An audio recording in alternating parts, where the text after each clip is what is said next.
once can gain, if they can gain power, then the next step for the people obviously would be getting the fuck out of the eurozone. Right on the money. That's really what needs to happen. But none of this can actually happen. Nothing can actually save Greece unless the people rally behind themselves. It's not rallying around a bourgeois parliamentarism. It's not rallying behind the. It's not rallying behind Europe or any of those capitalistic pricks. It's not rallying behind a paramount leader that's going to lead you into devastation. It's rallying behind yourselves, rallying behind the actions of the proletariat, rallying in revolutionary fervor to get shit done, to save the fucking country, to practically save, well, pretty much save the Western world, pretty much. Because it's going to be a domino effect. If Greece, we saw this happen in Europe over the last couple of years, ever since the 2008 recession. Spain's had problems, Italy's had problems, France has had problems, even Germany to an extent has had problems. Germany's kind of fixed it somewhat, but they still have had problems.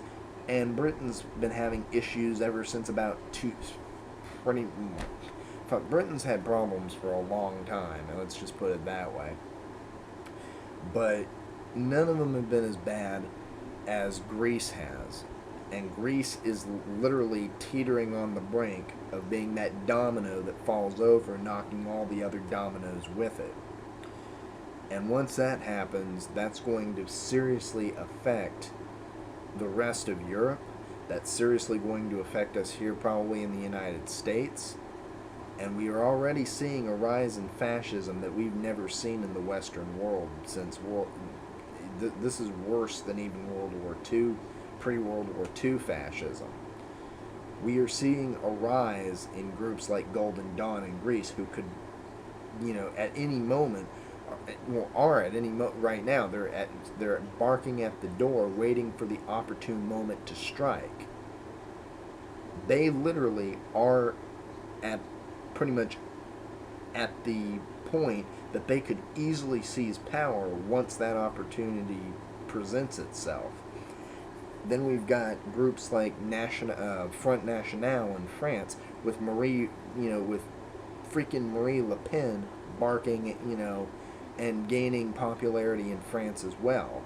In fact, the last time I had actually checked any sort of polls and stuff like that, 25% of the French public supported fascism.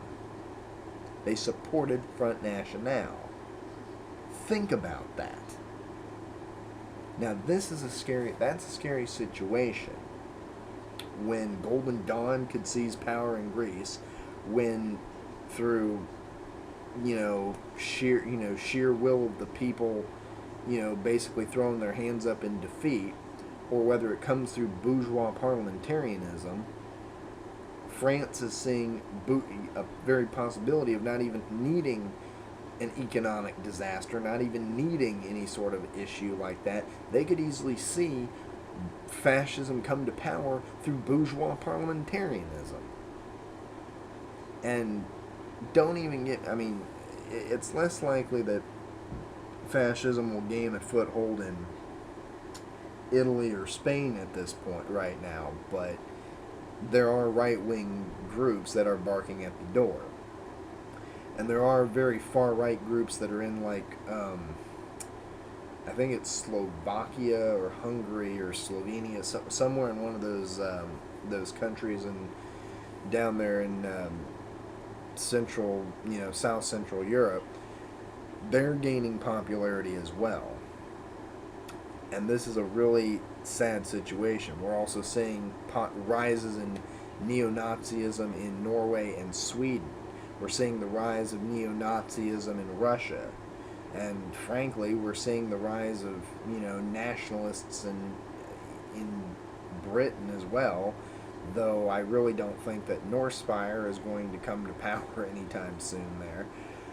But the point is, that once Greece goes down, it's going to be it's going to pretty much be a domino effect, and we're going to probably see those far right parties that people once distanced themselves and once just thought were crazy, people turning to. The only good news that I can actually put them, the only breath of fresh air I can actually give to the people is, thankfully, for every action there's an opposite and equal reaction. With the rise in fascism, there has also been a rise in Marxism, in communist and revolutionary movements. Because whenever the forces of reactionism start barking at the door, there's always that voice of liberation that's there to fight back. And I think that we're actually going to see, and even in Greece, we can see that building. The communists know, the Marxists know, that shit is getting bad in Greece. And because they've been purged by, because Syriza has been purged, Syriza has purged their party of these radicals have had to turn to other means. And because they've practically been, pushed to the side, they are radicalizing themselves. They are getting more revolutionary. They have finally figured out you can't work with bourgeois parliamentarism, because the bourgeois state you can't change the bourgeois state. They're going to try to change you. And frankly, the communists have realized that working with Syriza got them nowhere and ended up just getting them pushed to the side. So essentially what's going to happen is these groups are going to radicalize, and just like Golden Dawn, they're waiting for an opportune moment to strike. The difference is the communists could actually come out on top at the end, because once fascism begins to take over and begins to pretty much distance itself from Europe and the Western world, that's when things are suddenly we're going to see a situation much like we did with the Soviet Union, in which everyone who criticized, even though they hated communism, would be signing with them in order to defeat, the fascist threat, and essentially, gain their business interests back. But the communists are in it because they actually see an opportunity to seek power themselves. And the communists could easily do that too. But it's not as easy as it actually seems. They actually will most likely, the way I actually look at it, to be fair, is fascism coming to power, but there being an immense some sort of civil conflict between neo-Nazis and Marxists. I literally see a huge sort of conflict between the two, because again, the forces of fascism will always clash with the forces of revolution. It's always going to happen, because one of the biggest things that we as Marxists fight is fascism. And the communists are not going to take this are not going to just take this, this far right threat lying down. They're not. So it's really going to be one of those scenarios where, a World War II scenario could easily resurface again. History does seem, in some aspects, to be in the process of repeating itself. So, and frankly, I find all this really quite interesting, that it all could have, again, could have all easily been prevented if Syriza had actually, listened to the voices of the people. There was actually a referendum, and the people overwhelmingly said, hell no. But the bourgeoisie doesn't listen to the people. They listen to whatever, yak is going on in their ear. By money, by corporations, and by bigger, economic, economic pacts and stuff like that. They're listening to, their business interests. And that's essentially what Syriza did. They sold the fuck out. They not only sold themselves out by purging their party, they sold their people. They basically sold they literally sold themselves and their party out. They sold the people out, and they sold their country out. All for the sake of bourgeois fucking neoliberalism, neoliberal capitalism. That's all that they did. And now, they are pretty much going to be eating crow. So,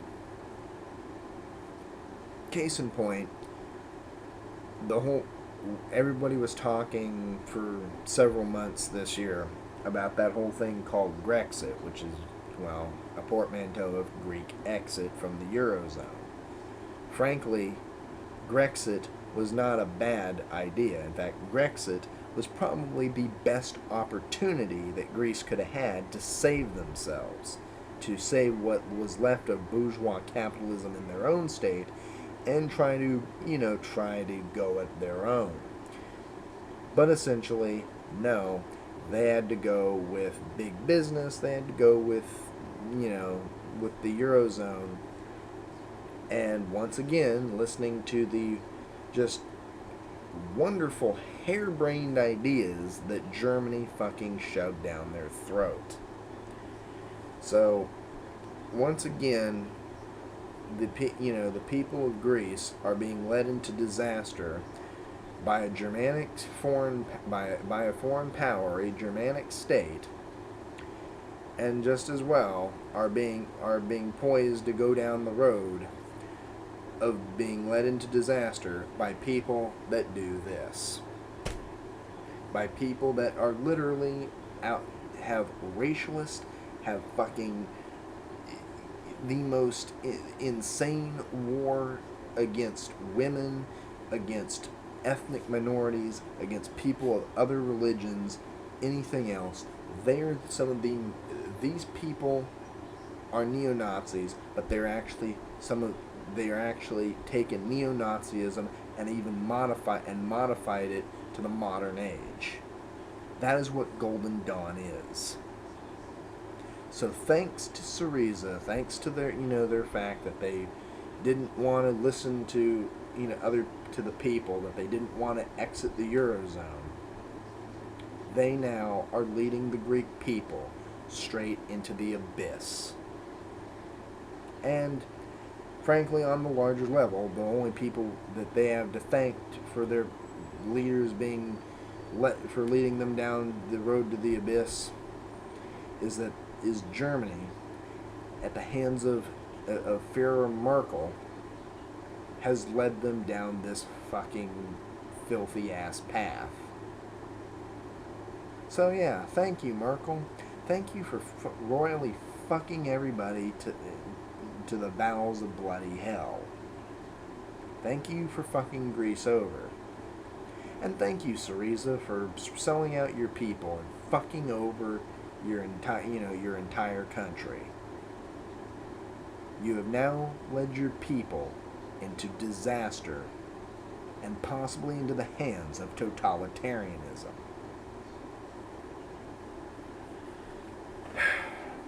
Wow, that actually went on for 40 minutes. Anyway, the Greek thing wasn't exactly the only thing, and actually there's a point for me talking about the neo-Nazis and Golden Dawn and everything like that. Because I wanted to talk a little bit about the issue with the Lafayette shooter. Now, I had talked a bit about this previously, I was actually making another video that I was going to put out, going to edit, and I'd probably filmed it about 3 different times, and still just thought, I'll just save it, and then time just got away from me, and then all of a sudden it's 2 weeks after the fact. But essentially what the Lafayette shooting was a couple of weeks ago, this guy named John Russell House.